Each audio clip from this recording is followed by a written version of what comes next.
Let's go Mets. Let's go Mets. Let's go Mets.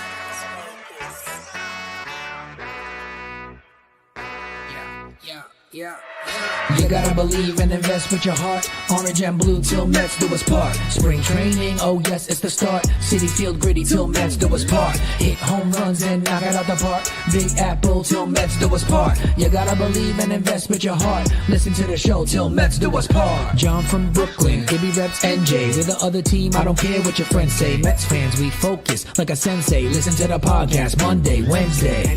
Made a couple bad plays, but we still won. Character, yup, we're gonna build some. Are you gonna check the pod? It's real fun. Just like Mookie, I will, son. So invest with your heart. Orange and blue till Mets do us part. Spring training, oh yes, it's the start. City Field gritty till Mets do us part. Hit home runs and knock it out the park. Big Apple till Mets do us part. You gotta believe and invest with your heart. Listen to the show.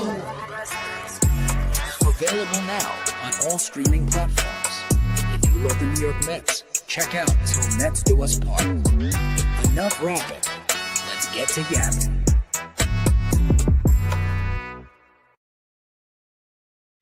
Yo, what's going on? Welcome in, everybody, to another episode of Till Mets Do Us Part. We're live on YouTube, live on Twitter, like we are each and every single week. However, this time, the second time already this week, as we are covering Juan Soto. We are talking about the winter meetings. The hot stove is in full swing. And for the first time since the signing, the epic, the unbelievable, the historic, the landmark signing of Juan Soto by our New York Mets, we are back together to talk about it. John Saponaro out in Burbank, California. And that means Matt Ibanez holding things down back in New Jersey. Ibby, sometimes I say this and there is a bad connotation underneath it, but I know today, probably a pretty positive one.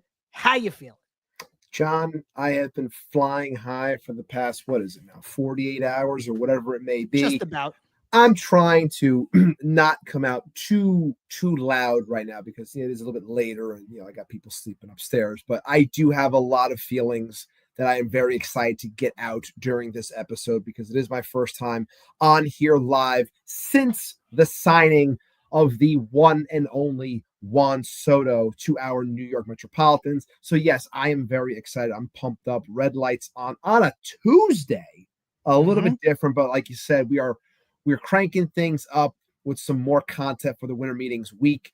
So with that being said, we got about 125 people in here right now, and it's climbing, and I hope that keeps on going up, up, and up. And as I said in the chat before, I know that there's a lot of people on right now, and I appreciate, and as does John, we appreciate everyone that's rocking with us here, again, on a Tuesday, different day, different time. So hopefully this room keeps on filling up, and we'll be able to talk some Mets, talk some Juan Soto, talk some winter meetings, and overall have some fun. So let's do it.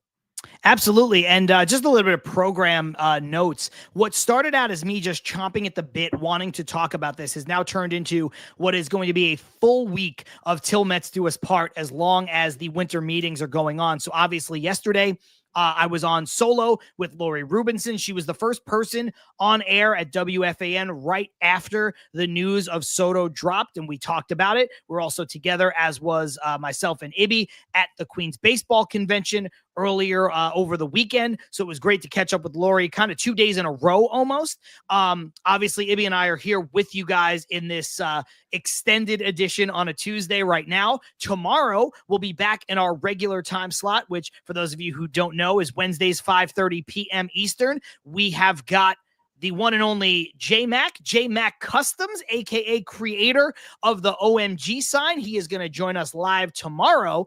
And I did tease that we might do something on on Thursday as well. And we are going to be catching up at 5 p.m. Eastern with Ryan Finkelstein of Locked On Mets podcast. He is going to be joining me, maybe Ibby if he can make it. Ibby's schedule a little tight, I know that, but we wanted to cover all things winter meetings. And then just confirmed earlier this afternoon, next week in our regular spot, Wednesday, 5:30, we will have Manny Gomez, who covers the Mets beat. He is going to be joining us after the winter meetings have wrapped up. So busy day, busy week, busy in Mets land. Ibby, I am going to back off the microphone because I spoke a bit yesterday and I'm going to give you the floor with regards to the Mets signing Juan Soto, 15 years, $765 million. That can escalate up to $805 million. Either way, it is the richest contract in professional sports history. Steve Cohen puts his money where his mouth is. $75 million signing bonus. No trade clause, full no trade, 0 deferrals. Oh, and I'll toss in a suite for your family and friends, valued at roughly $500,000 a year. John, the first thing I have to do is I have to give thanks to the one and only Steve Cohen for doing what was needed to be done. And we always laugh when I bring this and it comes out of out of nowhere on the screen. But this is but the third or fourth time that the crown needs to be brought out, because this belongs on the head of Steve Cohen for going out and doing what needed to be done. We've talked at length for the last month about how there was no limit. There was no limit in terms of what needed to be done. There was no price tag. It didn't matter. You had to land the player to change everything about this franchise. You do not get an opportunity to do this. And it was there, and he kept on pushing and pushing and pushing. And as the news continues to filter out, and look, I have my feelings on some of it because I think some things are put out there as fluff to make people look better than they really are in certain spots. But with Cohen, that was him speaking straight to the paper and saying how he didn't think that things were possibly going his way. So they had another meeting and they closed the deal. Now, when it comes to the overall contract, is it ridiculous? Yeah. When you look at it just on paper, you're just like, good God, that's a lot of money. It's incredible to even look at. But like I said before, and I echoed this to everyone that was at the QBC, it was my sign-off at the QBC when we did this show live this past Saturday. And I said that you have a chance to change the entire tenor of New York sports if you are to take something away from the Yankees. And this isn't me just saying I hate the Yankees and it's little brother syndrome. It has nothing to do with that. It's about standing out from the crowd because for the longest time, this team has always been looked on as lesser than. And now, and I know people have their feelings about, some guys over at Barstool and KFC and guys like that, but he was on the radio this morning and I heard his clip and he was 100% right. And when he said, because it echoes the way I feel, what the Mets have done in signing Juan Soto is showing that it does not matter anymore. The player doesn't matter. If the Mets really want someone, nobody outside of the Dodgers, okay, especially not the Yankees in this town, is going to stop him from getting someone. He big brothered the Yankees in this spot. If you're not going to do everything in your power to keep Juan Soto and you let him go cross town to the Mets, that means that there is a seismic shift in the overall landscape of New York baseball. I don't care if anyone wants to admit it or not, but it's the truth. The Yankee brand took a hit. It did, because of what our owner finally did, what we were waiting for to make that staple, that stamp of a move, I should say. Mm-hmm. Shifting move. We love Francisco Lindor. That was needed to start things. This is something that can build a legacy and continue on for the next 10 to 15 years with hopefully some championships in between. Look, I said at the QBC that this was going to happen. You asked me, what's it going to be? I said 15 years, 750. I heard some gasps in the crowd when I said that, like, oh my God, like that much? And I was like, it doesn't matter. You pay the price. I don't care. It ends up being 765 with escalators that can reach 800 or 805. And I don't care. I don't care about the number. I don't care about people saying he's going to be a DH. I don't care about this. I don't care about that. I have now on my favorite baseball team, my favorite team in sports, as do all of the people here, the 460 people that are listening and watching us right now. I'm telling you, you have the best hitter in the sport. That is my opinion. Maybe you differ than I, but you have that player. The biggest thing that we talked about this past year was changing the attitude of this team and how it evolved over the season. If there is any ball player in this sport that has swagger, that has attitude, that has basically that that fuck you energy that we always talk about, it's Juan Soto. And he can back it up. And he can back it. And that's the biggest thing. Yeah. That's the guy that, look, I loved, even though it was for the Yankees, I loved that home run against Cleveland. That at bat, in my opinion, was incredible.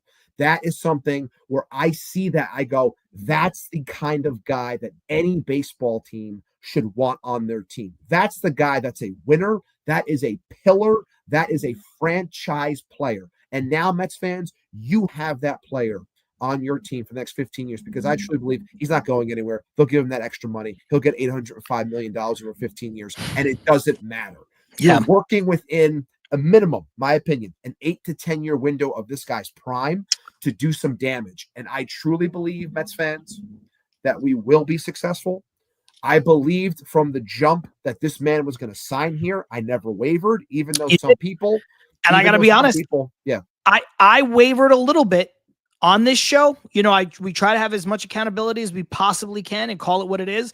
On this show, I said, I think that the chances were always 50-50. And then in the middle of the playoffs, I said, man, it might be 65% favor of the Yankees, because look what he's doing on this team. They're getting to the World Series. He's a big part of the reason why. I thought that might represent a seismic shift, because I thought he was making it impossible for the Yankees to not re-sign him and to go to a place that they necessarily didn't want to go. And you know what? That was kind of true, because they did push the envelope further than any expert, any talking head, any whomever thought they would get to. They went over $700 million, and a lot of people didn't think the Yankees were going to play in that space. So I was kind of right, but in the grander scheme, I was wrong on what was going to be the end result. So I got to, I know Stephanie was in the comments here saying she's eating crow because she was wrong. But you know what? I got to eat a little bit of crow, because I wavered. I thought he'd be a Met, but I got a little unsure. And you, my friend, you never wavered.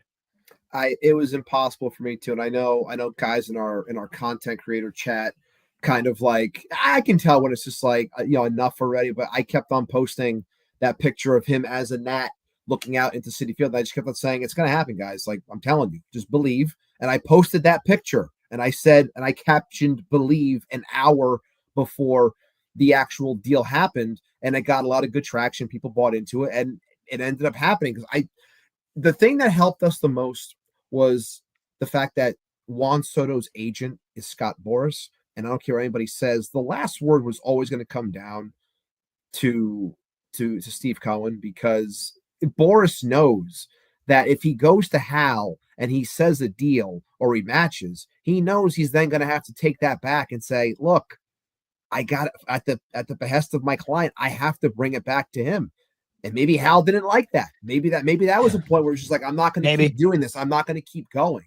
And I have plenty of feelings about keeping to myself in terms of like the suite and all that nonsense. But in general, it is an incredible day. Every single Mets fan should be smiling ear to ear. Block out the noise of people, because we said on this show, and I've said it multiple times, that the second it happens, people will bash the Mets and claim that it's too much. It ruins the sport. No guy is worth this much money. Blah, blah, blah. But if it was anybody else, it would be, oh my God, they got a generational player. He's incredible. He gets to stay with Judge. He's going to be in a lineup with Ohtani. He's going to be the new face of Boston. He's going to be whatever. Mm-hmm. Okay. But when it's the Mets, it's not, you're not allowed to have fun. And Buster Olney, you are a shill and I hate you. So the nonsense you said, you can go scratch. But besides, it's funny. I saw a tweet, and I don't remember who it's from, so I apologize to not attribute it to them. But they were like, in regards to the Buster Only podcast clip that was posted, where he was kind of dogging the Mets for spending too much money. They were like, the Mets are the only franchise that gets made fun of for spending too much money and not spending money at the same time. It's incredible, because it's like, and again, I'm not trying to pat myself on the back here, but first handful of episodes we ever did on the show, I said to you, and I continue to echo throughout the years, that it's until you win, you're always going to be saddled with a certain persona or certain look. And I said that, people want the Mets to be a joke, because it's easier that way when you have good versus bad or good versus joke or bad, whatever. You want some comedy in between. You can't have all good. Well, I hate to break it to you. I know the Yanks made a big saying just before with Max Fried and everything, but I'm sorry. The fact that the New York Mets beat the New York Yankees for a superstar player in his prime, that should be being celebrated and not made fun of.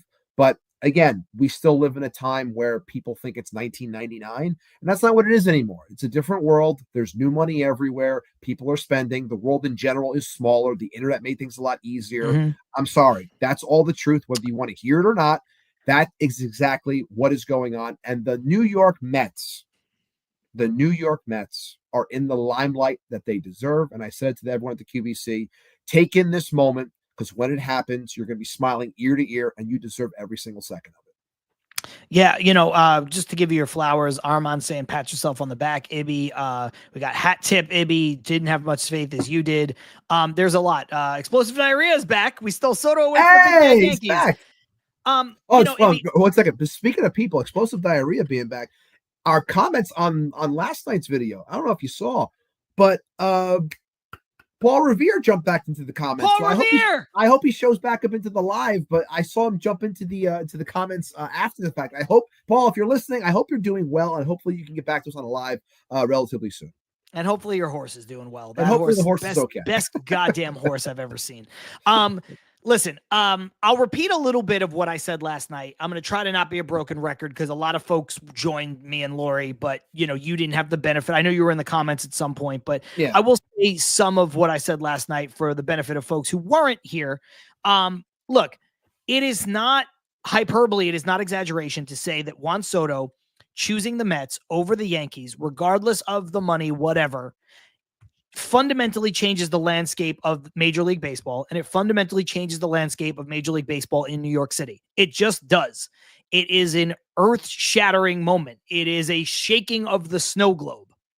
The Mets have fully arrived. LOL Mets, dead. The little brother, dead. It's dead. I thought both of those things were already on their way to being dead. They're fully dead now. And I understand. You're 100% right. No player guarantees winning. No signing guarantees that you're going to win a World Series or several or whatever. All of that is true. The Mets have to take care of business. The Mets have to win. It's hard to win. I get all of that. But when you come up and you throw down the kind of money that Steve Cohen threw down to not be beat, you are not a joke. You are not a laughing stock. You are not a punchline. You are not LOL Mets. And you are certainly no one's little fucking brother. That's just it. That's just the way it is now. And the Yankees are still the Yankees. And I don't like the Yankees, but I respect the Yankees. Hell, I said last night, I even said on my football podcast, my Jets podcast a little bit ago with Tom, who is my co-host and a Yankee fan. I said, part of the thing that I want the Mets to do is get to where the Yankees are. I understand everybody always talks about the Dodgers. Of course, the model is important. Also, by the way, the Dodgers are the new evil empire. Lori Rubinson said it last night, and I fully agree. Mm-hmm. But the Mets want to get to where the Dodgers are at. The Mets want to get to where the Yankees are at. The Yankees have had 30 plus years of not having a losing record. The Yankees are in contention for every big market player all the time. The Yankees are in contention to win their division and make the playoffs and probably compete for a World Series every year. I have a tremendous amount of respect for that. That's where I want the Mets to get. But to your point, the Yankees took a little bit of a hit. Their brand took a hit. Their identity took a hit. Now, look, I still think the Yankees are going to be really good. They still have Aaron Judge. They still have Garrett Cole. They still have a lot of good players. They just added another good player. They're going to continue to add more. The Yankees are probably, as it stands right now, the best team in the AL East. They might be the best team in the AL. They're not going anywhere. This is not Mets versus Yankees. But what this is, or it's not Mets versus Yankees to put one up, prop one up, and put one down. But it's to understand that the Mets have now reached a level that us as Mets fans who grew up in the Wilpon era only ever dreamed about. And now it is here. Not only does Juan Soto make the Mets better in 2025, Juan Soto makes the Mets better for a decade. Not only is Juan Soto the perfect player to join this Mets team at this time, but Juan Soto is a shape-shifting moment for the Mets franchise. He is now going to make the Mets a more desirable location. And we saw that a little bit with Pedro Martinez, but that was in the back end of his career. We saw it a little bit because I want to give everybody their just due with Carlos Beltran. But with respect to Carlos Beltran, he ain't fucking Juan Soto. And he also wasn't 26 years old. And he also didn't come from the Yankees. Hell, I have a tremendous amount of respect for Beltran, and I know he's one of your favorites of all time, and I love Beltran, and I think that he gets too much flack, and I'm happy to see that that is starting to turn. But Beltran did try to go back to the Yankees. Juan Soto didn't. Now, I know he took the most money. I know he was always going to take the most money. But the bottom line is, when Hal Steinbrenner and Steve Cohen faced off eye to eye, nose to nose, one guy didn't blink. And it was the guy who was worth $22 billion fucking dollars. And he put all of that money out on the table. And the last thing I'll say before we change the tenor of the conversation is what I said to Lori Rubinson last night. The Mets, through no fault of their own, were in a position where they would maybe having their window close before it was ever really open. And part of that is because when Steve Cohen bought the team, he had to prove he wasn't the Wilpons. When Steve Cohen bought the team, he had to dig the team out of a hole. He had to put a stamp on the team in a financial way, and that was Francisco Lindor. Then the Mets had the really good season, and he had to try to parlay that, and he tried to buy it with Scherzer and Verlander, and it didn't work. And then he had to sell those guys off, all while being stonewalled from getting the guy he wanted from day one in David Stearns. The odds were stacked against him. But Ibby, you look at where this team would have been without Juan Soto. They would have been with a Francisco Lindor in the prime of his career, a Brandon Nimmo in the prime of his career, an Edwin Diaz in the prime of his career, and a Kodai Senga in the prime of his career. Pete Alonso hanging in the balance, who knows?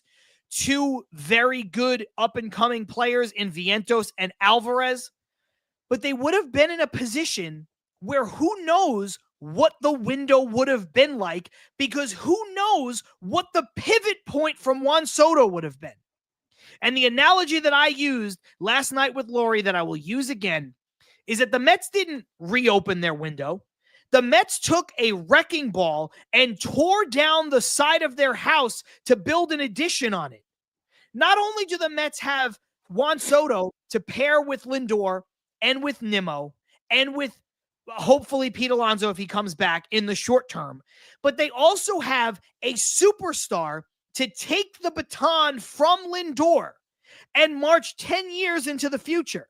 Hopefully at the side of Vientos and Alvarez and maybe players that we don't even know that might be here that aren't here yet. The Mets have built an addition onto their house, the likes of which we didn't even think was possible 10 years ago. And for that, you have to commend Steve Cohen. For that, you have to commend Alex Cohen and David Stearns and Carlos Mendoza and everything this team has been building for. And shout out to Carson in the comments, a great Mets creator in his own right, but he said it last night. He said the 5 pillars of the Mets are here for the next decade with the ownership and the player personnel and the GM and the manager. It's all in place now.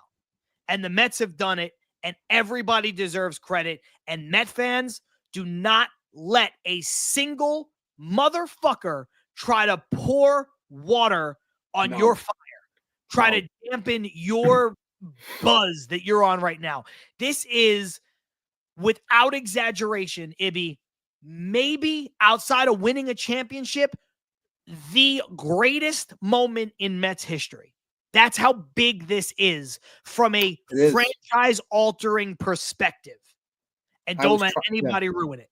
No, and I was trying to explain that to people because I see people, whether it's at work or just in general, and they're saying things like, you still haven't calmed down from. I was like, I don't think you understand, number one, what it's like being a Mets fan, and number two, just how big of a deal this really is, how special of a player this really is, how unheard of it is to have an opportunity at a player like this. I don't think people really grasp it. And it's again, it gets to this point where, whether it's Yankee fans or baseball fans in general, just think, in the sense of the game itself and not really thinking of how, I was looking at it and talking about how this is beyond baseball.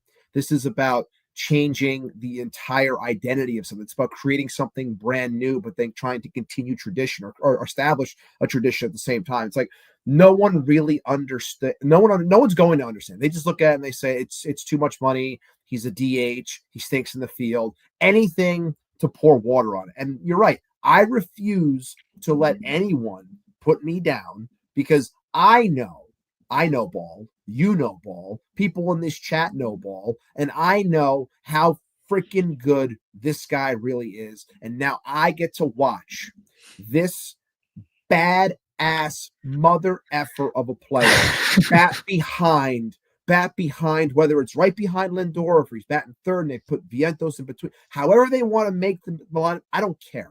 The fact of the matter is he's in my lineup for the next 15 years. And the crazy thing is he could be going to the Hall of Fame wearing a Mets hat. That's insane as well. So you hope that things stay proper. You trust that David Stearns knows how to build and buckle up. We're always on a roller coaster as Mets fans, but it's a different type of roller coaster now. Now it's one that comes with legitimate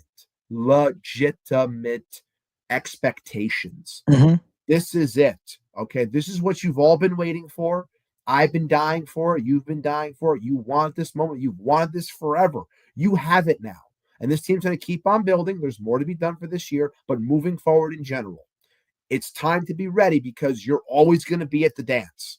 You're always going to be there. Now it's going to be about, finishing the deal. But when you have a player the ilk of Juan Soto, it makes those big moments, and we've seen him handle big moments in general as a 19-year-old in the World Series, as a 25-year-old in the spotlight of New York for the Yankees. We've seen what he's able to do. Now that's on your team.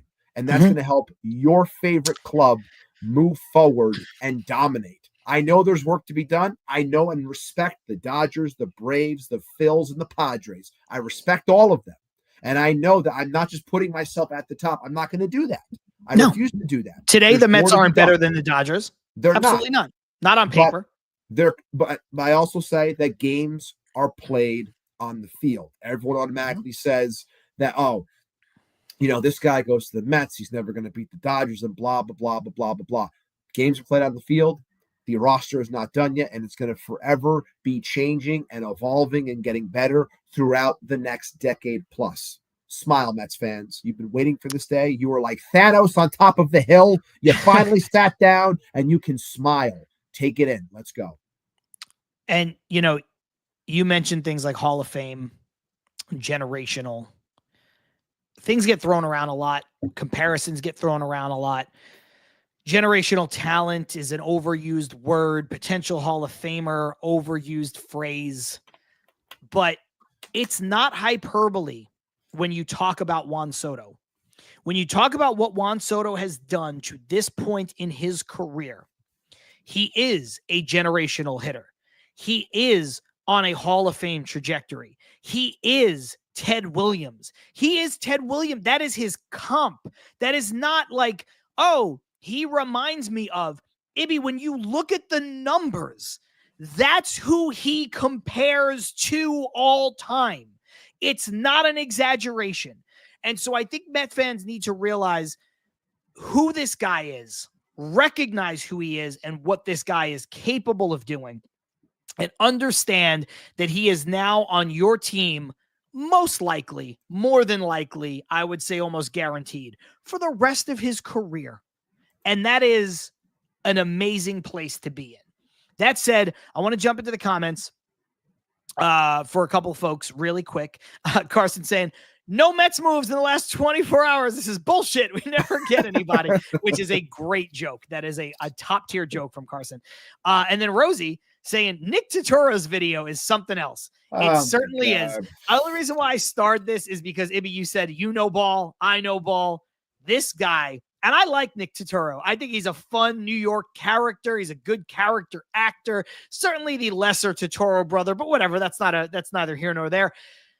His videos, like, and I tweeted it at him. I was like, I'm sorry, dude. I respect your passion as a New Yorker. I respect your fandom. You put out videos like this, it makes it sound like you don't understand how baseball works. To your point, it's not 1997. It's not 1998. It's not like a game is played differently now. And the Yankees had this advantage going back, 50 years, 100 years, whatever. And even into the 90s, just going back 30 years. Because they were the richest team. They were the richest team. They were a destination. They had history. I'm not taking away their history. I'm not taking away their money.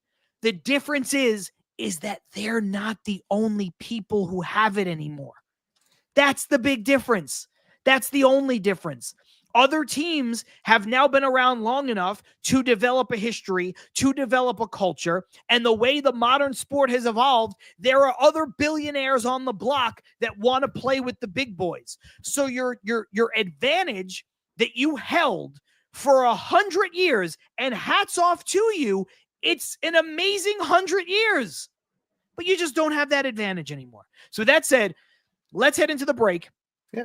Come out of the break talking about, probably some Juan Soto, but also what's next. Talking about some rumors, talking about some things, because the winter meetings, the hot stove is in full swing. So if you're watching this show live and you're like, what the hell? This has been great. I don't want to sit through a break. It is just a quick 30-second ad spot and a little bit of a reset that we use for the audio version of this show. If you are new to the show, keep in mind that we are live every Wednesday, usually 5 p.m. Eastern time. Don't forget to like and subscribe to the channel. We're just a few subscribers away from 1,000. 10 subscribers 10 away. 10 away, baby. 1,000, where we will be giving away, once we hit that number, what Ibby is holding in his hands, which is an autographed Edwin Diaz baseball. In his other hand, that is the certificate of authenticity, so that you know it is real. But we don't mess around with fake shit on this show anyway. We don't give away fake stuff. We don't make fake promises, and we don't give you false takes. We give it to you all real, all the time. Nine so away. That said, Nine we're away. Gonna head, Here we go. We're going to head into the break. We'll be right back in 30 seconds. John Saponaro, Matt Ibanez, Til Mets Do Us Part, live on YouTube, live on Twitter, courtesy of the Brella Sports Network.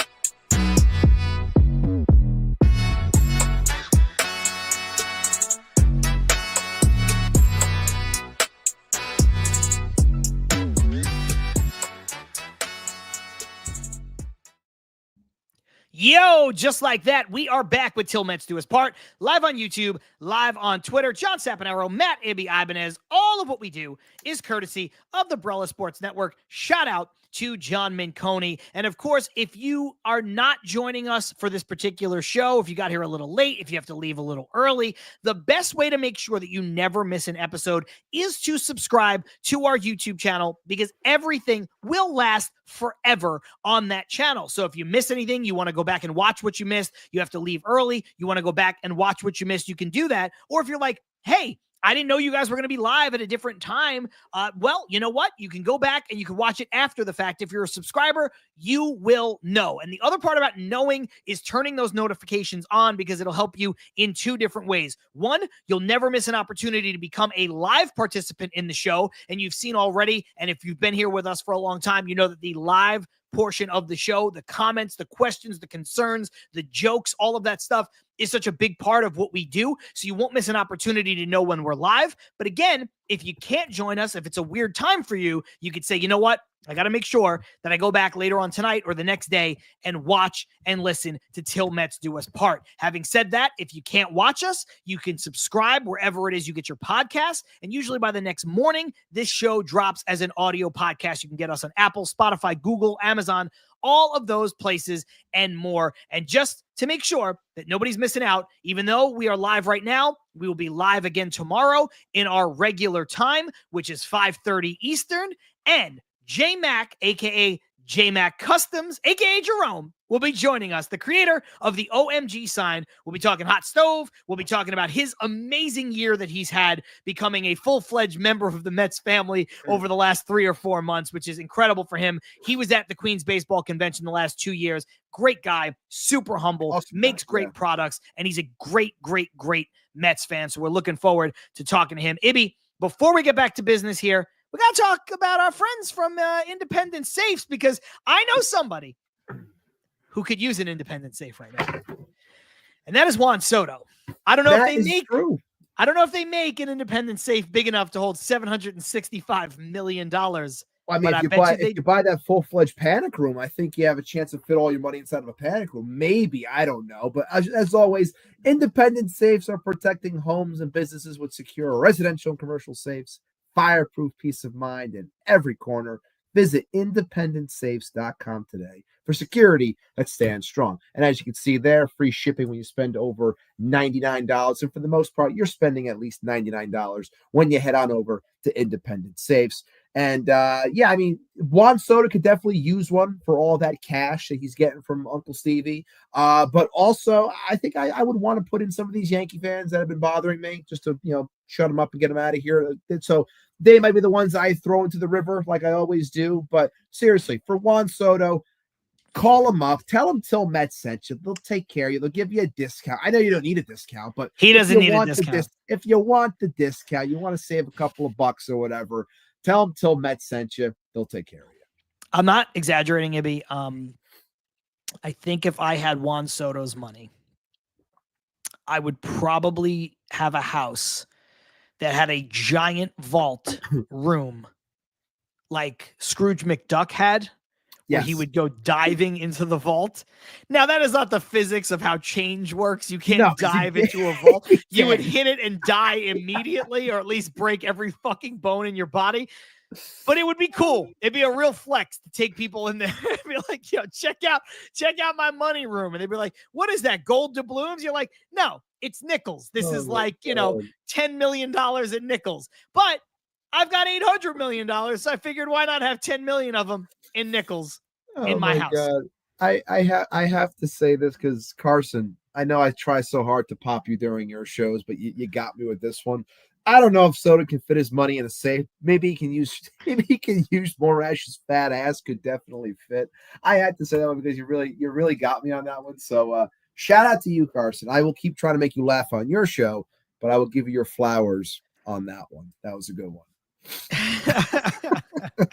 GSD asking the important questions. Do you have a bacon, egg, and cheese on your shirt? I do. I have a standard New York, we're happy to serve you coffee cup, and a bacon, egg, and cheese, and an NY. And you'll notice that the bite is taken out of the bacon, egg, and cheese to kind of look like a heart. It is a take on the I Heart New York shirt that has the coffee cup and the bacon, egg, and cheese. So yes. And you guys got to realize that John came back, into the city this past weekend, and he finally had a decent bagel. He had a decent bacon, egg, and cheese. So he has to make sure he wears that shirt so he remembers exactly where he came from as he goes and heads back out to that West Coast. He remembers what good food's like. That's all it is. We got good food out here. We got a lot of great food out in LA, but certain things are not the same. I'm not even going to try to argue and pretend that it is. Yes, there are certain things. I've found good bagels. I've found good pizza. I should say this. I found great bagels and I found great pizza. The problem is it's like an excursion. You have to go get that. You can't just be like, I'll go down the block and I'll get my local pizza shop, even though it might not be the best pizza I've ever had. It's going to be good because it's Brooklyn pizza. It's New Jersey pizza. It's New Haven pizza. It's like something that's really known. No, you have to go out and seek out and find this pizza. Anyway, back into the comments as we change the topic of conversation. Rosie saying the Yankees can't handle, or I think it's Yankee fans. I don't want to speak for you, Rosie, but I just think more accurately, the Yankee fans can't handle that they're not the team anymore. I think that's true. I 100% agree with that because I was talking with some Yankee fans today, civilly, like not yelling or anything, but like just going back and forth. And I was explaining, like, I think you're feeling the way you're feeling is because you've never been in this spot before, like ever. You're always assuming that because you're the Yankees, that you're the best and you're always number one. And look, Yankee fans still believe that. They still believe it all they want, and that's fine. But and that's why they try to downplay exactly what happened and not really give it the credence it deserves, because this is a very huge happening. But I think it's because that they're not used to losing a superstar of this caliber. They get a guy under their roof, that guy doesn't leave.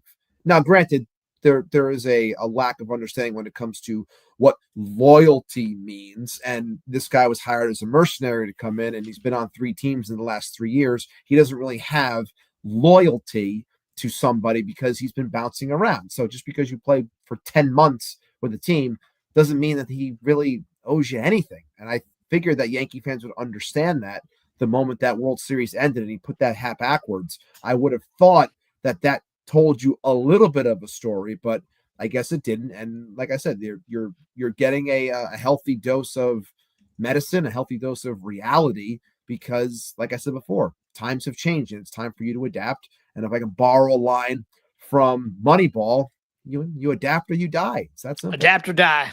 That's it. That's it. Adapt or die. That's it. All right. So let's talk about some other stuff that the Mets should do, could do, need to do. Winter meetings in full swing.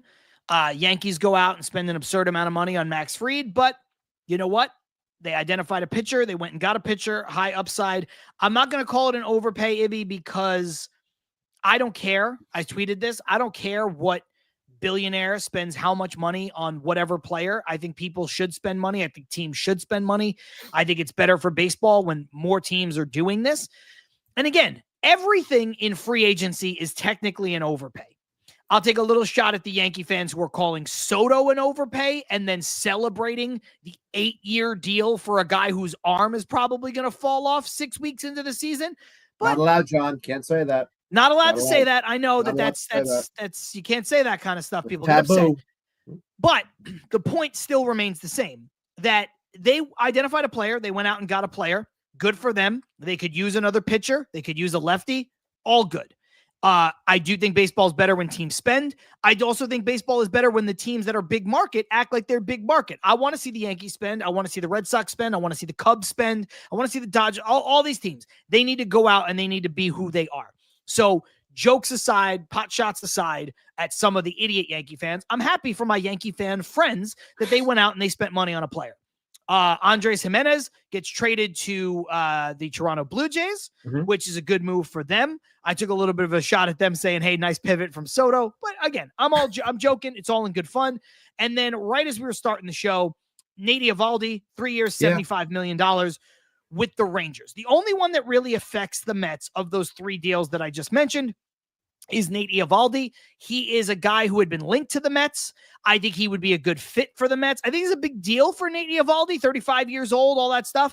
But I don't think it's necessarily a bad deal. I also think it's the kind of deal that Stearns may have made.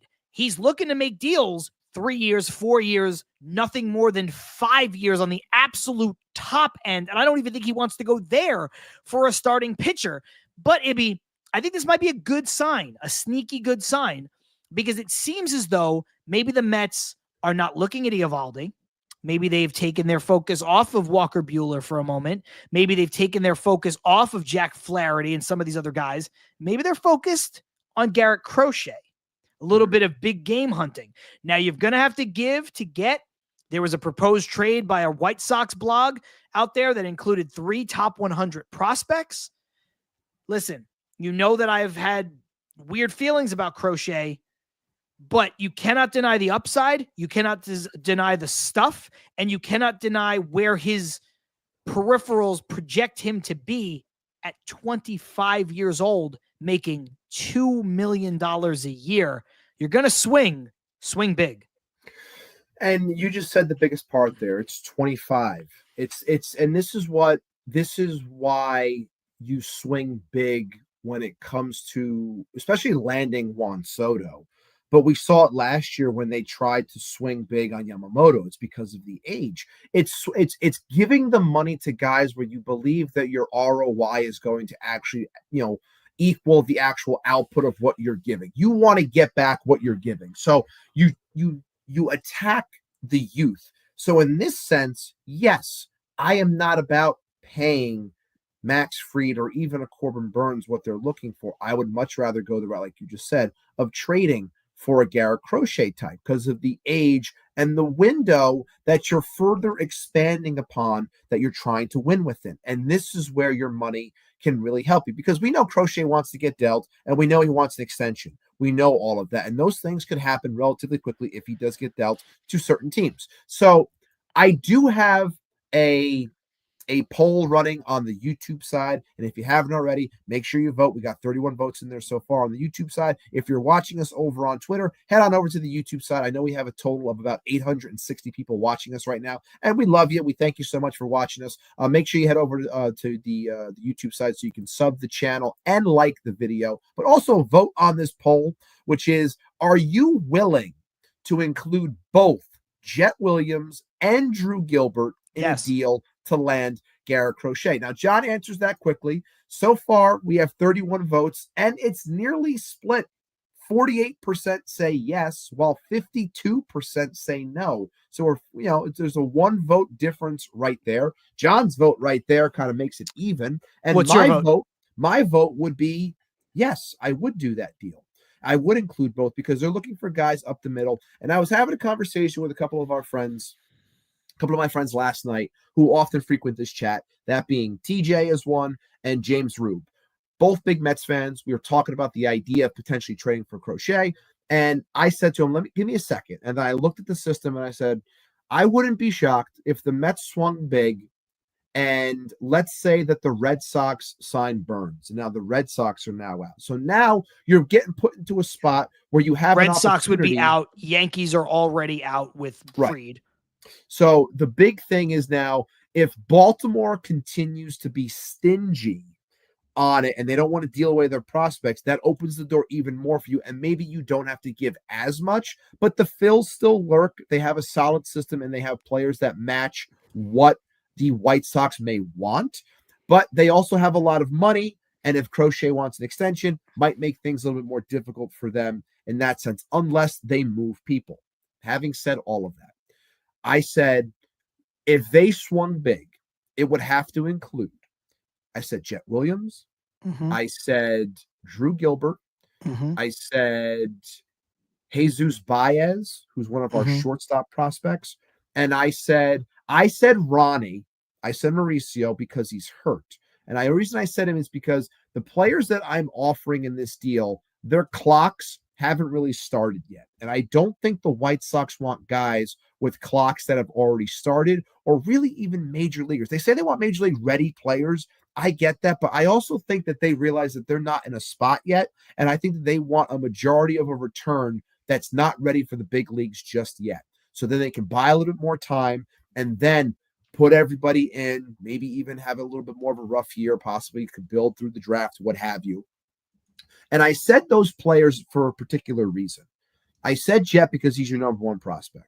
I said Ronnie because of the potential upside, playing off the injury, but just what he provided when we saw him for the short period of time. Maybe they like the upside of his power as a DH or maybe even a second baseman for them. I said Drew Gilbert because he's not a Stearns guy. None of these people are Stearns guys. He just drafted Carson Bench. That's going to be his potential center fielder, I would think, because that's his guy, as opposed to Drew Gilbert. Maybe that makes Drew a little bit more expendable. And of course, there's always an upside play. They want guys up the middle as well. Everyone that I mentioned is up the middle. Jesus Baez has a lot of talent, and he's somebody that could fit into this mold as well for what they may want. That's 4 guys, and it's a big chunk of this farm system. But again, the math and the things kind of change the second you got Juan Soto. This is an opportunity for a pitcher. I understand when people say maybe you want to give back a pitcher because you want to offset volatility. So maybe you throw in a Blade Tidwell instead of one of those bats. Maybe it's Blade Tidwell instead of Jesus Baez. And if that's the case, I still do the deal. I would do my best to try to hold on to Brandon Sproat. That's the one guy I would try to hold on to. I agree. But everything else, I think, should be on the table. And I would do it. I would do it because it makes too much sense because of the overall window that this team is now working in with Juan Soto and the ages of people that you would be acquiring. Juan Soto's 25, going to be 26. Crochet's 25. 25, going to be 26 as well. So you're looking at things and you're creating at minimum with Crochet, because you never know with pitchers. I would say hopefully a 5-year window if you take away potential injuries. But pitchers, it's always hard to project. But I think that I would do it. And I would love to hear from the chat and what they think of everything. And I know that it's a reliever turned starter. You're worried about the arm. You're worried about injuries. I get all of that. And I said for the longest time that I didn't think the Mets had the horses to do this. But if these teams opt to sign guys instead to then hold their farm, it puts the Mets in a spot where they could win out when it comes to the quantity. I still think others have better quality, but if they're not going to offer that quality, then the Mets have a shot with their quantity. I think you and I looked at this from two different positions, and I think we've come to a middle ground. You said you didn't think the Mets had the prospects, like you just mentioned. I said I was a bit wary of Garrett Crochet. I would like to apologize a bit because I'm not fully sure at the time. I knew what he was doing last year, but like when it was coming up around the deadline, when it was coming up at the beginning of the offseason, I'm not sure I was fully aware of his work. I'm not sure I was fully aware of what some of the numbers were great. The All-Star appearance is great. Like a lot of that stuff I saw. I don't think I realized what some of the peripheral numbers represented. And shout out to Carson and other people who are better at that stuff than I am, that showed us and showed me and showed, like, once I've seen some of that, and then you couple that with his age and his salary. I know he wants an extension and he should get one, but you're not talking about an extension maybe that's going to be, $250 million. This is not the kind of extension he's going to get. He's looking, rightfully so, as a pitcher in the landscape that pitchers exist in now in MLB, to maximize where his value is right now. He is looking to get paid as a guy on the rise, and I'd rather pay a guy on the rise than pay a guy for what he used to do.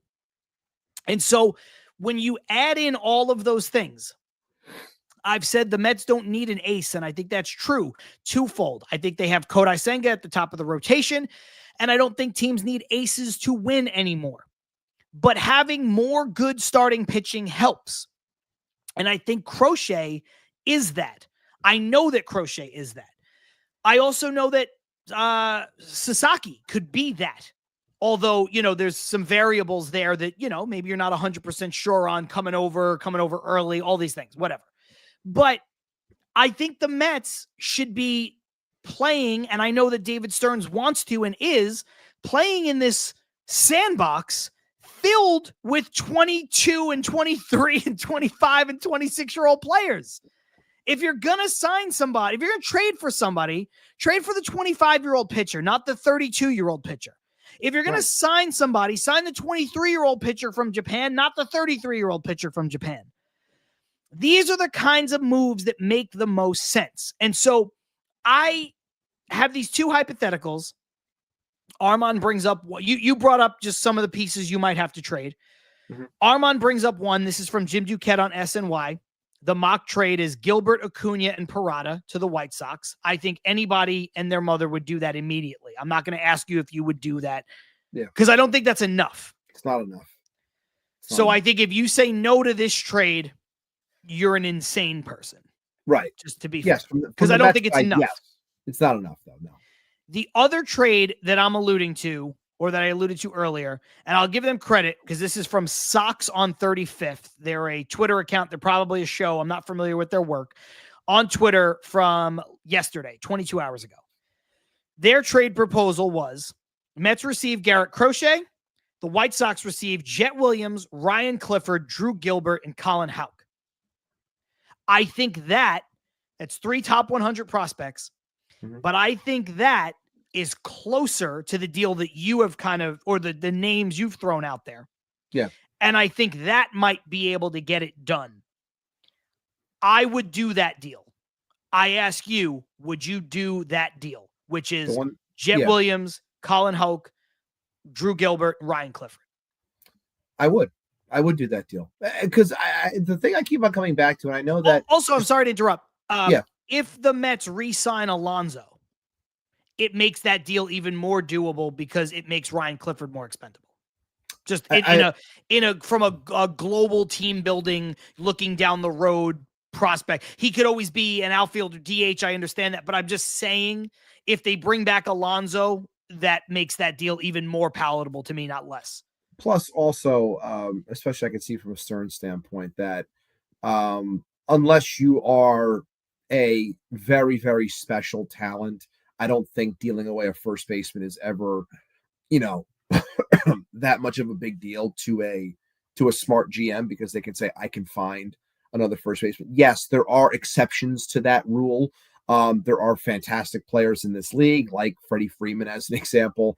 But in general, I think that they would be a lot more open to dealing a first baseman as opposed to other positions because it's an easy position to fill in that sense. But no, the one that you mentioned, I would do that deal.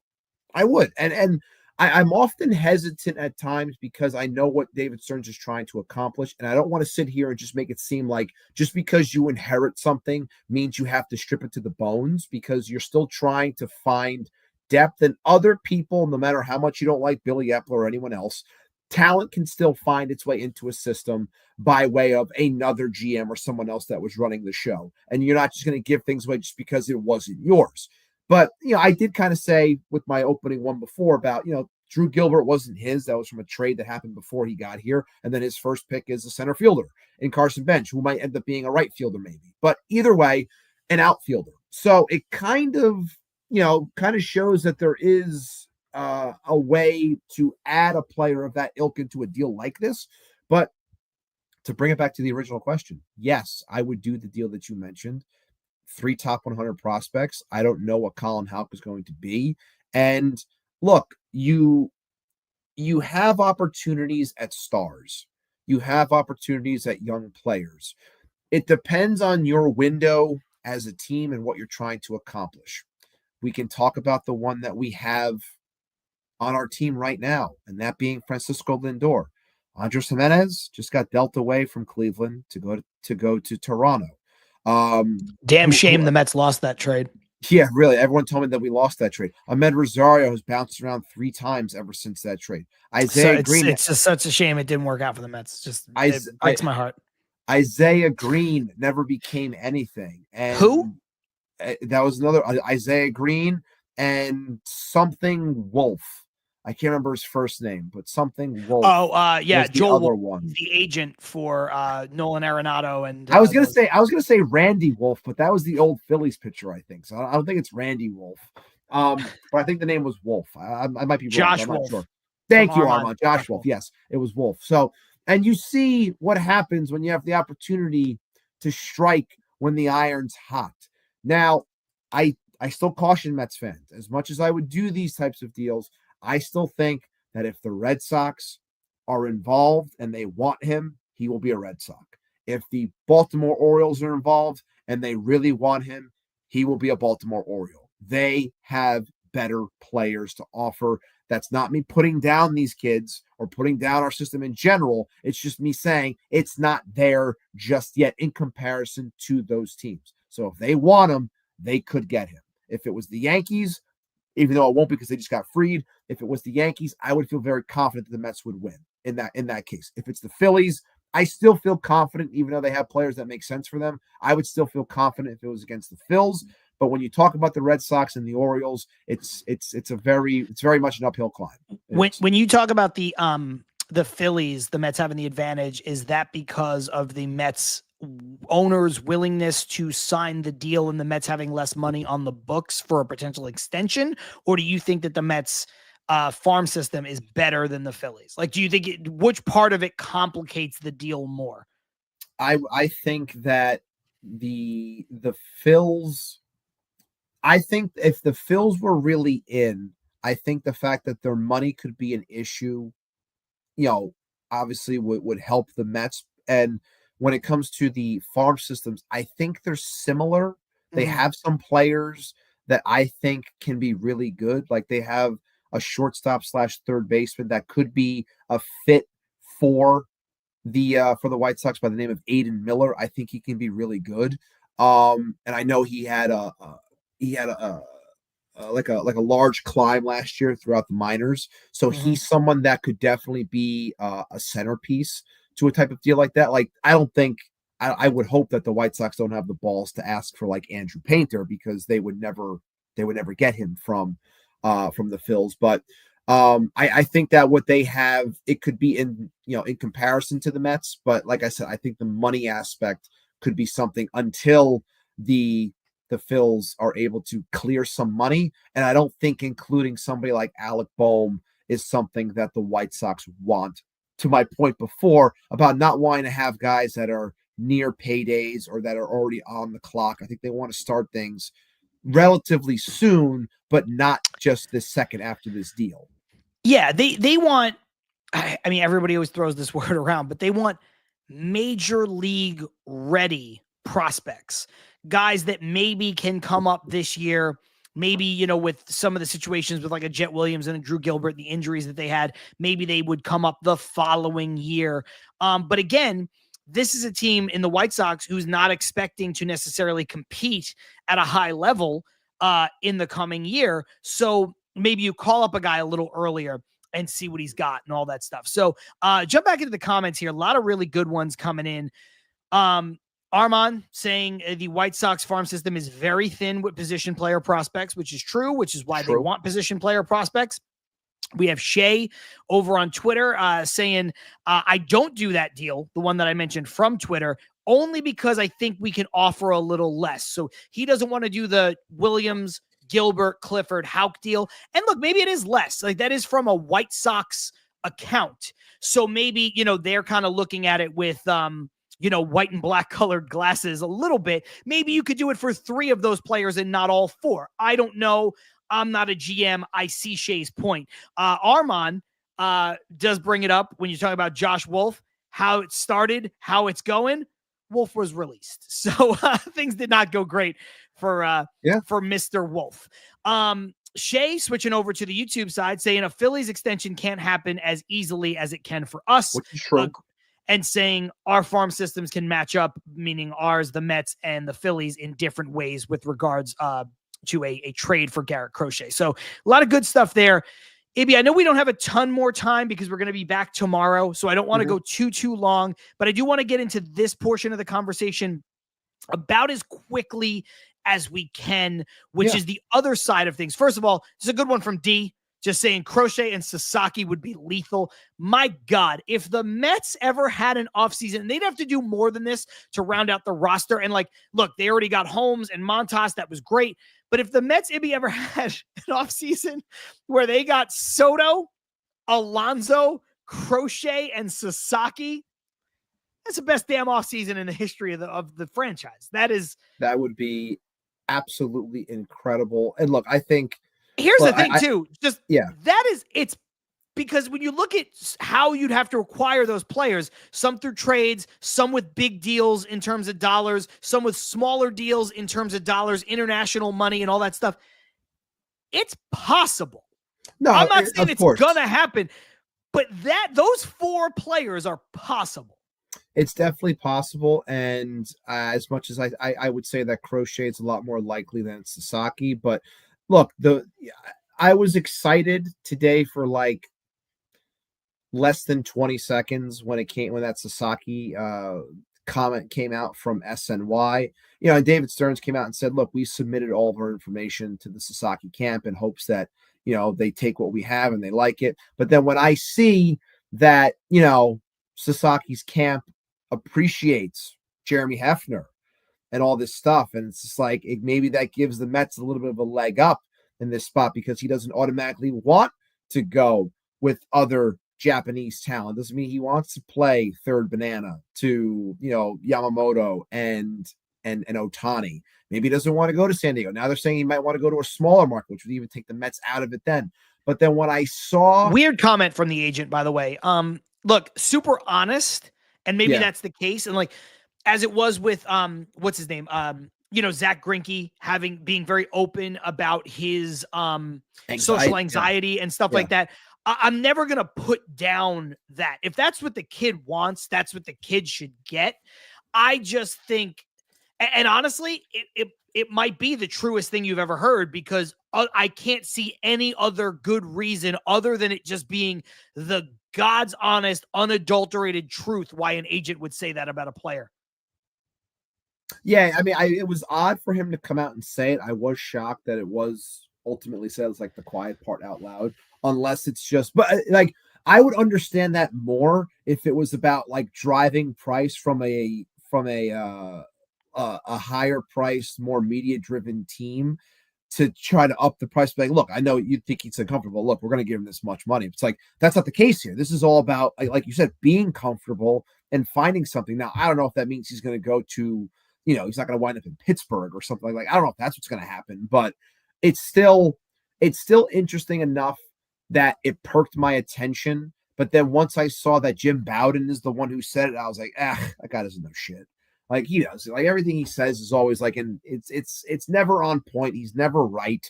And I see that a pitcher enjoys what Jeremy Hefner's doing. I was like, oh, this is great. Maybe this is an advantage. It's like per Jim Bowden. I'm like, never mind. Like I'll just go back to thinking like, hey, it'd be great. He'd be awesome. I would love to have the opportunity to have a 23-year-old superstar Japanese pitcher on my team, but I still think it's the Dodgers and Padres. I have a slight lean now more towards the Padres, but we'll see how it plays out. Do you still think the Mets have the best chance of any East Coast team? That's been rumored. Yeah. I think that's, I do. I think that's like, I just think that the Senga factor is a thing that pushes. I think that plays into it, and I think just the overall landscape of the game after seeing what you just landed in a given player like Soto, what it does for a team moving forward. And it seems like the things that were laid out by Joel Wolf and Sasaki's camp as a whole, the things he's looking for. He wants to be comfortable. He wants to be in a winning environment. He wants to have certain things. He wants to make sure that he's going to a place that understands his routine and things of that nature. And we've talked about Senga and how the Mets and Hefner did everything for him. So there's a lot of things that can play in their favor from the East Coast perspective. I think the West Coast ultimately still wins. But, if it happens, I'm ecstatic. I'm not, at all confident that it will, but I will gladly be happy and shocked if it does happen. Yes. Jump back into the comments here. This kind of twofold, one from Johnny Boy, one from Brad. They were from earlier, but I think it bears bringing up. Leave the Alonso part out of it for a second. He says, bring us Alonso and Sean Manaea. We're killing it. I love our Mets. And Brad said, Mets will have to go to 4 years to bring back Manaea. Ibby, I just the Manaea part for a second. In this pitching market, after the deal for Fried and the deal for Eovaldi and the deal for Kikuchi and the deal for Severino, I think the Mets like Manaea. I think Manaea likes the Mets. I think Stearns likes Manaea. I think Manaea may have unlocked something. I just don't think you can give Manaea the deal that he is probably going to get. I think we talked about it last week. We talked about it at the QBC during our live show. It just seems like this is pushing further and further away with every pitching deal that is signed, that Manaea is coming back to the Mets. I could be wrong. No, you're not wrong, because for him to come back to the Mets, and this is anti-Boris, he would have to take less money, because for the longest time on here, I had been steadfast in saying that I think he was going to get 3 years max. That's where I was willing to go at like 70 million. And then you see the market goes where it goes, and Severino gets 3 years, 67. So then I go, shit, that means Manaea at minimum now is getting at least 4 years, potentially a 5th-year option, and now you're raising the money. So now I say, okay, could Manaea be had by the Mets at 4 years, $90 million? And I look at that and I go, I think that that's possible to come in just under 100. I think it's possible. But the issue I have now is other teams that need pitching. You look at Texas, they just got back Eovaldi. You look at the Red Sox. If they don't get Burns, let's say Burns ends up going to San Francisco as an example. If they spend again and get another guy, or he goes to Toronto because they give him a ridiculous amount of money and he just gets his money, gets paid. The Red Sox are the team. They need pitching. They could use a lefty. I had them penciled in for free. That's where I thought he was going to go. So if they don't get Burns and they opt to go elsewhere, I think that the Red Sox could be a landing spot for Sean Manaea. And I think that they would be willing to go over the $100 million mark, mainly because they would look at it and say, yeah, he's a little bit older than Fried, but we're getting him for over $100 million less. Like, that's where I could look at that and I could say, that's how Sean Manaea gets his money. And that's where he would say, thank you, Mets. It was a pleasure. And he leaves. Look, do guys take less money to stay in certain spots? Sure. Do I think the Mets are going to offer $100 million? I don't. I just don't think they should either. Neither do I. I like Manaea, but I do. Yeah. You're offering him a lot of money for a guy who, like, let's be honest. People get upset because you grow attachments to players, Iglesias and stuff like that. Manaea's not an ace. I know he pitched like an ace for us, and maybe I'm wrong, Ibby. Maybe he did unlock something. I did say it was possible that maybe that's the guy that he's going to be for the next 4 years. And if he is that guy, then he is an ace. But can you spend $100 million on that question? I don't know. I don't know that you can. I don't know. Again, as a fan, spend the money on whoever you want to spend the money on. Get the best team possible.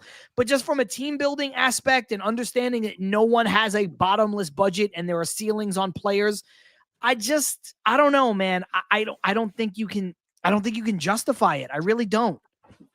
It's very hard for me, even as a Manaea fan, for what he did for us.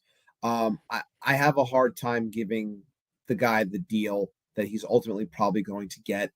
And I don't know, we're talking about, money is whatever, it doesn't matter. But I still think that Stearns is working within this mindset of, I'm going to build this pitching proper. And if I'm going to have big contracts and big money, it's going to be in my offense. It's going to be in my bats. It's not going to be in my pitching, because I want flexibility in there, and I want to be able to cut bait, and I want to be out of things quicker, because I want to get younger, because the name of the game is having the youngest arms and gaining more velocity and not getting guys on the downhill. They want guys on the trajectory up, which is why we're talking about trading for a Garrett Crochet, trying to be involved with a Roki Sasaki. You want to get the guys as they're going up, not the guys that are already here and then potentially going down. And we all know Manaea's had his ups and downs in his career in general. Love the guy, love what he brought to the table, would love to have him back.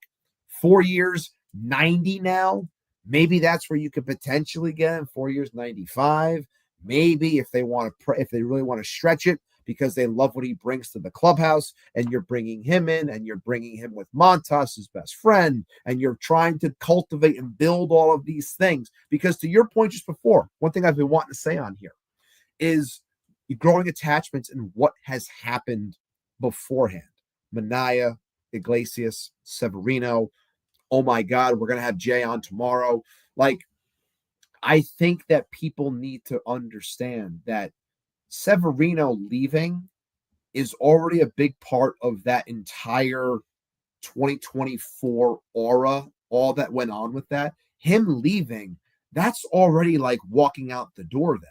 Like, that whole idea of that. So losing these guys is part of the entire process. We're never going to forget 2024. We're never going to forget the run. We're never going to forget the fun. We're never going to forget Grimace, OMG, all of it.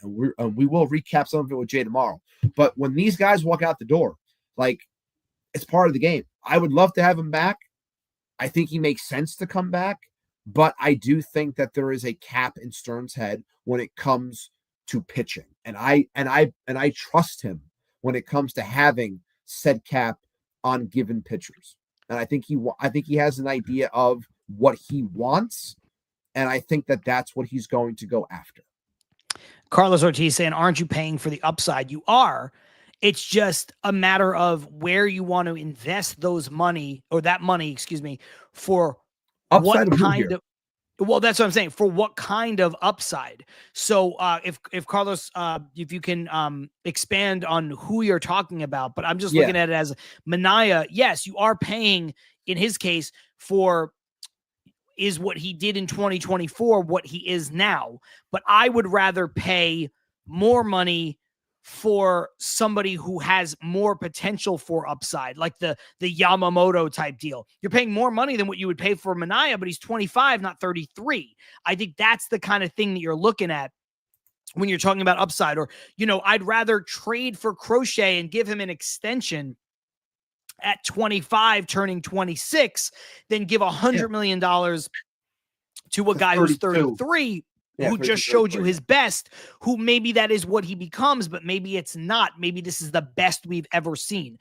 Ibby, the last thing I want to get into, and as briefly as we can, is just the next domino to fall for the Mets could go in a lot of different ways. Could be a trade, could be a signing, could be something, combination of both, whatever.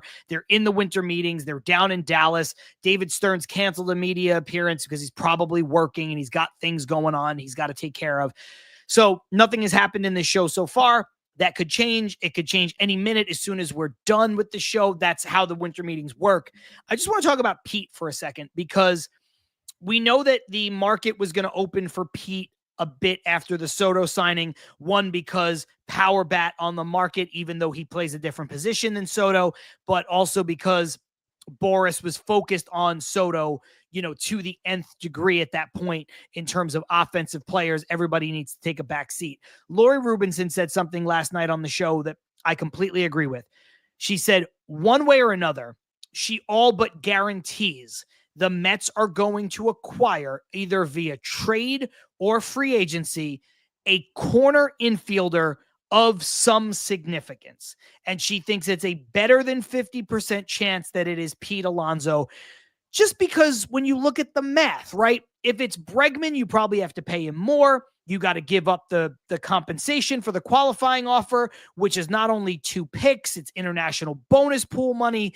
It's also 2 extra picks because you're already giving up a pick for Juan Soto. It's 2 picks for Juan Soto, which you gladly do.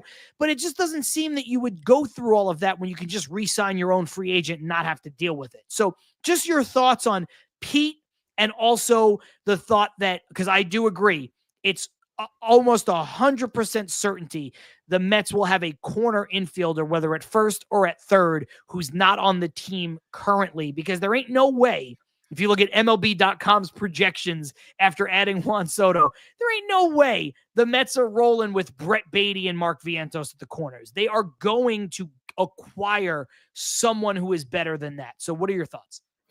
I agree that another bat for the corner will be acquired by any stretch. Like, however it happens, it will happen no matter what. I'm still steadfast on Pete when it comes to, like, I think I had 5 years, 135, and like I go to that number, and I think it's possible that he does come back. And I've always said that the Mets are needed to be in the Pete hunt for Pete and Boris to try and drive the market. But because of what the Mets do and what Steve Cohen does in given markets that he jumps into when it comes to spending, I wonder if that's going to price people out relatively quickly in their minds on Pete Alonso from spending X amount of money, thinking, I'm not going to give this guy $175 million at 30 plus years old to be a DH, to who's on, like, look, we know Pete busts his ass to be a first baseman. He does an adequate job. I'm not trying to bury him there because he's gotten a lot better over the last handful of years. But good around the bag, good footwork, good picking the ball. Yeah. But I wonder if teams are going to say, look, I'm not even messing around with this. And like, I don't even think it's about can people, after giving a guy $800 million contract, can anyone really say, oh, we're going to hang around and drive the price up on the Mets? Do you think he cares if you drove the price up on him? It's almost to a point where if you try to drive the price on someone, you might get stuck holding the bag.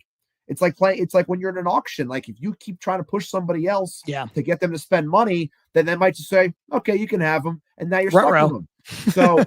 So that's why I think that I don't think, and I could be way off on this, I don't think the Pete market is really going to get much steam to it until like January. That's the way I've felt, and I'm going to stick with it, and I'll own it. I will eat crow and I will own it if he comes back to us during the month of December or he goes somewhere else on a huge deal. But I just don't think it's going to happen. I don't think Seattle's going to pay. I don't think the Cubs are going to pay. Look, the Cubs' best hitter is Seiya Suzuki, and the Cubs are already trying to get out from him. They're trying to trade him. So I don't know what the hell they're doing because he's making peanuts. So I don't know if they think that they're going to sign somebody better because Seiya Suzuki's younger than Pete Alonso, but they're using him as a DH. He doesn't want to be a DH. So there's a lot of question marks in a lot of places. And Cubs are weird run team. Cubs are weird. Houston could potentially be trying to cut things when it comes to listening on Kyle Tucker, when it comes to trying to keep Bregman, when it comes to potentially trading Framber Valdez. Like there's a lot of like everywhere where people thought he was going to go. I don't know if teams are really going. I don't think the market's going to establish and materialize the way that everyone thought it was going to, which is why this floats back towards the Mets, where I think a deal, like I said before, is possible, where you offer him 5 years at 135. It was the first one that I made here, 27 a year. Like, I think that is more than respectful for someone like him. Maybe he wants more, but I'm really hard pressed to see somebody else doing it. I want Pete back. I think it makes sense for this lineup, especially now with Soto in it. But could everything change? What did Pete supposedly turn down? 158? It was 7 in the 150s, but people got to realize. Was it 158 or 153? I don't remember. I thought it was like it was a weird number. Like it wasn't 150. I want to say 150. I want to say 158 or 157, something like that. But we have to realize, and that included the arbitration year. So subtract that number from that, and you get close to this number. Correct. You do. That's why I was asking. Yeah, you get close to that number. So, like, maybe that deal is still there for him. Maybe, look, I'll think crazy for a minute because all Mets fans think crazy. I'm not saying this is going to happen, but for all I know, they're going to say, we're going to sign Carlos Santana for 1 year. Thank you, Pete. And then we're going to go after Vlad Guerrero next year. Like, I don't know. But again, and we're talking about age, and we're talking about Vlad's going to be 26, 27 years old. It's all about playing the numbers and staying young and staying within a window to win consistently and build that sustainability that we keep on talking about. So look, I want Pete back. I think it's possible, but I think you're a long ways away from an actual solution. The tricky part with this thing that you just brought up and what Shay was bringing up earlier in the comments, Pete in 2025 versus Vladdy in 2026, that's the argument that's always floating around right now. I think that's true. And look, I like Vladimir Guerrero Jr. I don't think he's the superstar we thought he was going to be when he burst on the scene, but maybe I'm wrong because he had a big bounce back year and maybe he gets closer to that again. I do think that there is some concern over body type. It's weird that people are concerned about Pete's body type, but not concerned about Vladdy Jr.'s body type. But again, it is what it is. I'm always opting to go the younger route. I do think that Pete is more important to the Mets than he would be to any other franchise. I don't think that's a ridiculous thing to say, but I also think it's odd, Ibby, because if you sign Vladimir Guerrero Jr. at 27 years old, you're going to have to lock him up at first base for a while. So then what do you do with Soto, knowing that somebody's going to have to become a DH? Whereas if you sign Pete for 5 years, Pete can be your first baseman for 5 years. Soto plays the outfield for another 5 years, and then maybe Soto moves to first. Like, this is a situation that you could see. If you've got both of these guys on long-term deals, I think it gets a little tricky. Again, look, the Mets are going to need to add significant power, even though they just added Juan Soto. So if they go the Vlad Jr. route, whether trading this year, which I think is unlikely, or signing next year after getting a stopgap player, I'm not going to be upset. I did see that 6/157, which was the deal that he turned down. And yeah, you're right. You subtract that 1 year, it puts you right about where he is now on a 5-year deal. But this is an interesting one, and then we'll get out of here. Brad also brought this up. Is Correa someone of interest? Now, Correa, another year older on a bad ankle. $125 million, I think, is left on the deal, something like that, for 4 years. I think it's that. Somebody correct me in the comments if I'm wrong. But he has escalators in that deal, doesn't he? He does have escalators in the deal. I think that they would have to kick in some money. Subway to Shea, Ant saying no Correa, please no. Look, yes, Armand saying 4 years, 125 is left on the deal. And I'm not saying Correa's the guy. I'm not going to try to sell you on Carlos Correa. However, if my options are, I think the easiest path is Pete, and I still think that's why it just makes sense. You keep Vientos at third, you keep Pete, 5-year deal, something like that. It all makes sense. No qualifying offer because he's your own free agent, whatever. I think there is a path, Ibby, where Carlos Correa makes more sense than Alex Bregman.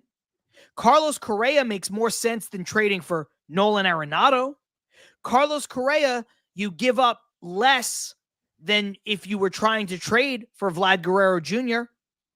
So I think there's a path where Correa makes some sense. I know Ant's saying it's 9:34. Don't you dare, John. I'm just saying, Ibby, right? I mean, it's not crazy. I don't want it, and I'm not advocating for it. Just sign Pete. But I think there's an avenue where Correa might be the next best solution. If you start throwing out names like Bregman and you start throwing out names like Arenado, like I think there's an opportunity. I do. I don't think it's the worst. The only thing I will say is I'm not about it. I think maybe because I just have such Carlos Correa fatigue. I agree. Everything happened, like all that stuff. I'm not for it. And if I'm calling and if I'm talking with the Twins, I'm saying, you know, what do I got to give you to get Pablo Lopez? Like, that's what I'm saying. Sure. To them, as opposed to anyone else on the roster. I mean, I like a lot of their pitchers, but like I would want, like, hey, you know, is Pablo Lopez available? I know he's making decent money. What can we work something out there? Like, I would much rather do that. But yeah, for me, it's a pass when it comes to Correa. So I understand where you're coming from and what you're saying. And I'm not trying to advocate for it. I'm not like, right. Oh my God, this is why you need to do it. I just think he's the lesser evil of a lot of other options. You know, you want Bregman for 8. I don't think so. You want some of these. I don't. And like, look, Armand saying I'd rather have Arenado than Correa. Arenado's willing to play first. That's where I disagree. See, I would rather have Correa than Arenado. I think Correa is a better player today than Arenado is, all-around player. I think they both stink, but no, it doesn't matter. I mean, just in general, I think that where things have gone and what the Mets can do, I think that we have moved beyond the likes of Arenado at his age and everything that comes with a Carlos Correa. I think we've gone beyond that ilk of player. And I think that David Stearns would opt to go in a different direction in terms of taking on what they bring to the table beyond just the field stuff. I'm talking like beyond just the baseball itself. Yeah, I don't disagree there. I'm not advocating for it. I'm not pushing for it. I just think it's of the other options that are more complicated. I think it's one that would intrigue me more than some of the other ones. I don't want Arenado as much. I don't want anything to do with Bregman. So I just think there's a possibility. Look, Ibby, let's get out of here. It's been an hour and a half. We thought we were going to do about an hour. You know, I was live yesterday with Lori for an hour. We're going to be live again tomorrow with J-Mac, aka J-Mac Customs, aka Jerome, creator of the OMG sign. We're going to talk more hot stove. We're going to talk more winter meetings. We're also going to talk a little bit about his journey because it's been an incredible year for him, and rightfully so. You know, he went and he created some things and he filled a niche that the Mets were looking for, and what a year it's been. So to that end, we're live every Wednesday at 5:30 p.m. Eastern time. Don't forget to like the video on your way out. Subscribe to the channel, Ibby. We are now just 9 subscribers away from 1,000. 9. When we get to 1,000, we are giving away an Edwin Diaz autographed. Oh, 7. It changed. I just checked like a minute and a half ago. 7. We are now 7 subscribers away. Excuse me. 7 subs away from 1,000. When we hit 1,000, one lucky subscriber at random will receive what Ibby is holding, an autographed Edwin Diaz baseball. He's also got the certificate of authenticity. So, we keep it real here on Til Mets Do Us Part. So, yes, news will probably break 15 minutes after we end the stream. There's going to be some kind of news that hits for sure after that. I just guarantee it. We're in the thick of the winter meeting, so we'll be back with you tomorrow. JMac Customs will join us. We'll talk whatever's going on, whatever happened, whatever rumors, anything that breaks. And then on Thursday, we'll be live again, this time at 5 p.m. Eastern with Ryan Finkelstein of Locked On Mets, trying to wrap up the winter meetings. We're here all week because the winter meetings are happening. The hot stove is in full swing. And Ibby, shout out to the chat. Shout out to the viewers. You mentioned it. This is an odd time for us. It's not our regular time slot. And there were some heavy hitting Met content creators that were live at the same time. And we are around 1,100 eyes on us, which is great. Over 1,100 eyes. So I respect everybody who's here and appreciate everybody who's here with us. Thank you so much, everybody. Seriously, shout out to all of you. I thought it was going to be a lot smaller because, like I said, like John just said, a lot of heavy hitters out there tonight. But thank you so much. We peaked at 1,120 people. The numbers the last month have been incredible. The growth has been awesome. 7 subs away from 1,000. Make that 6 subs away from 1,000. Giving away a signed Edwin Diaz ball, certificate of authenticity, a great gift for you, for a loved one, whatever you want to do with it. It's up to you. I will send it out as quickly as I can once I pick a winner. So one more time, check 6 away. Also, before we get out of here, I wanted to give a quick shout out, and I'm going to put his name in the comments. So you can check him out on IG, BC Kong Art on Instagram. I was able to pick this up at the Queens Baseball Convention, which I thought was awesome. It's like a caricature of a comic of Francisco Lindor, Linsanity. I thought it looked really cool, and I told him I would give him a big shout out because it's going to be great. It's going to go on my back wall. Eventually, you'll see it behind me. And hell yeah. I thought he had like a really awesome stand. Check out his IG. He's got a lot of cool stuff. He's got a website. If you're into stuff like that, he does movies, he does sports, all of it. He's always bouncing around different places. Check him out. BC Kong Art on Instagram. All the love, people. All the love. Thank you so much. And it's been an awesome day. And I can't wait to come back tomorrow and do it again. We will be back tomorrow doing all of this again. We'd love to see all of you there and even more of you as we get closer and closer to those 1,000 subscribers. And hopefully we get some awesome Mets news. I did see about an hour ago, John Heyman tweeted that the Mets and the Yankees still heavily involved for Jonathan Loaisiga. Nothing is imminent at the moment. That said, I'm John. That's Ibby. This is Til Mets Do Us Part. And we will see you all tomorrow, 5:30 p.m. Eastern time.